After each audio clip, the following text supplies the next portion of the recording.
दिवसाची सुरुवात येशूबरोबर.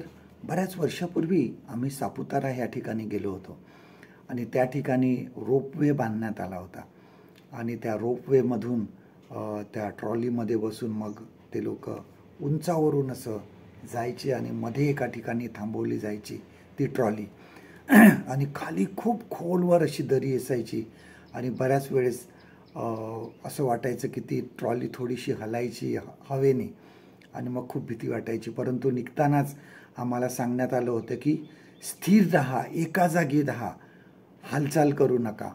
आणि मग थोड्या वेळाने परत आम्ही खाली आलो. बघा, कधी आपण लहान बोटीमध्ये प्रवास करत असताना जर समुद्राचं पाणी किंवा नदीचं पाणी थोडंसं वर खाली जास्त होत असेल, लाटा जास्त येत असतील, अशा वेळेस तो बोट चालवणारा काय सांगतो, एका जागी स्थिर राहा, हलू नका.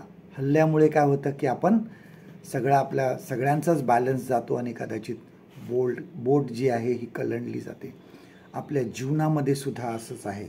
आपल्या जीवनामध्ये, ख्रिस्ती जीवनामध्ये ज्यावेळेस आपण विश्वासामध्ये चालत असतो, अशा वेळेस स्थिर राहणं खूप गरजेचं आहे.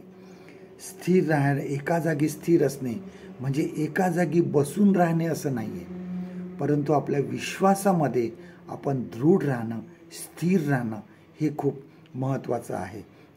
विश्वास जर टिकून ठेवायचा असेल तर आपल्याला स्थिर राहणं खूप गरजेचं आहे.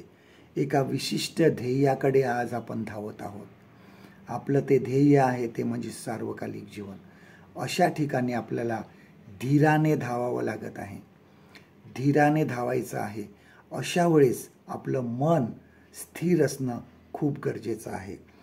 आपल्या जीवनामध्ये बऱ्याच ठिकाणी संकटे येणार आहेत ह्या आपल्या मार्गावर ज्यावेळेस आपण ही धाव घेत आहोत, परंतु लक्षात ठेवा की देव आमच्यासोबत आहे. देवावर आपण संपूर्ण आपला भार टाकायचा आहे, आपला भरोसा टाकायचा आहे, संपूर्ण देवावर अवलंबून राहायचं आहे. तो आपल्याला सर्व कठीण परिस्थितीमधून पार नेतो, पुढे नेतो तो आपल्याला आणि आपल्याला सुखरूप ठेवतो. स्थिर असणं खूप गरजेचं आहे. पावलासारखे आपण सुद्धा म्हणू शकू की मी माझी धाव संपवली आहे व माझा विश्वास राखीला आहे. आजचं देवाचं वचन आपल्यासाठी हे आहे. फिलिपाईकरास पत्र याचा 4 अध्याय 1 वचन. Philippines chapter 4 and verse 1. म्हणून प्रियजनो, ज्या तुम्हाकडे माझे लक्ष लागून राहिले आहे व जे तुम्ही माझे आनंद व मुकुट आहात, त्या माझ्या प्रिय बंधूंनो, तुम्ही प्रभूमध्ये तसेच स्थिर रहा. परमेश्वर करो आजचा दिवस तुमचा आशीर्वादित करो.